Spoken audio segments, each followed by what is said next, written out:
Before you are ready to get started, make sure you have all your supplies. You will need a wooden knife, a water bucket, and a sponge. Also make sure you have a dishpan and a bat on your wheel. Make sure your wheel is plugged into the wall and turn it on with the notch on the side of the wheel. First, start by making sure that you have a ball of clay that has been wedged and is ready for throwing.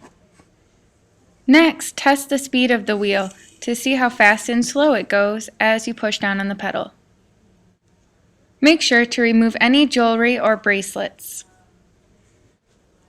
Next, make a dot with water in the center of the bat and add the clay.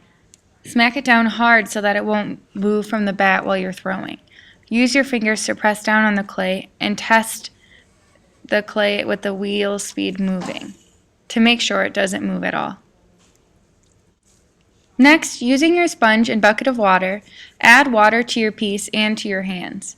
Make sure to use a lot of water while throwing.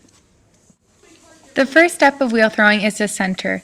Using your palms and the side of your hands to push the clay inwards, begin to center by using your body's balance. Add water as needed. Check to see if your piece is centered by placing a finger on either side of your piece. If it is not, keep centering. Once your clay is centered, you are ready to move on to the next step. After it is centered, use your thumb starting out on the outside and push inwards to find the center of your piece. Move slowly and apply little pressure. Once you have found the center, use your pointer finger and your other hand to hold your wrist. Rest your finger in the middle of the hole until you find the center. When your finger isn't moving anymore, push straight down, leaving an Oreo cookie thickness on the bottom. You can measure the thickness of your bottom by pinching your clay and looking where your fingers line up.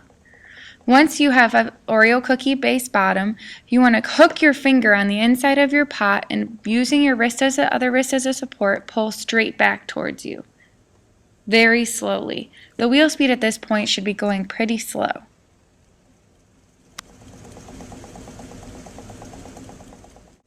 At this point, you may want to re-wet your clay and in your hands as well.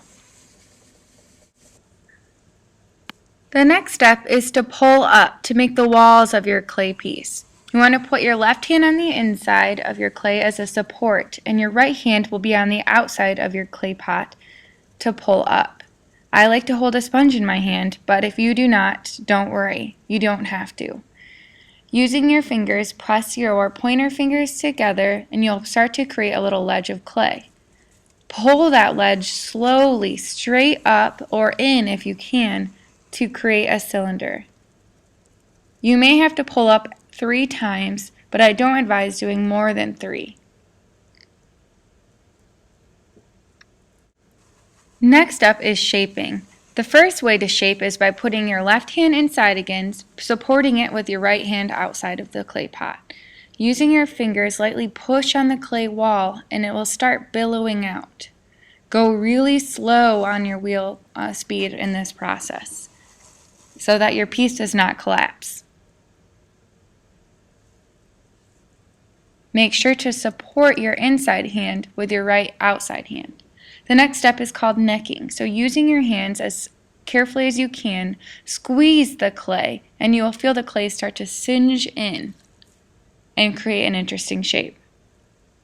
Next, using your sponge as a support, flare the lip out to create an interesting face shape. Always support your piece as you are going along.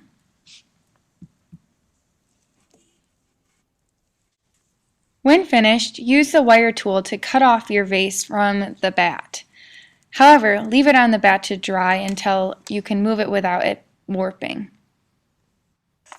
Last, it's time to clean up. Bring all your dirty materials to the sink. Remove the dish pans to clean in the sink as well. Using a sponge, wipe down the wheel really well. Lastly, put the dishpan back onto the wheel the way you found it and return all clean materials back to where they belong.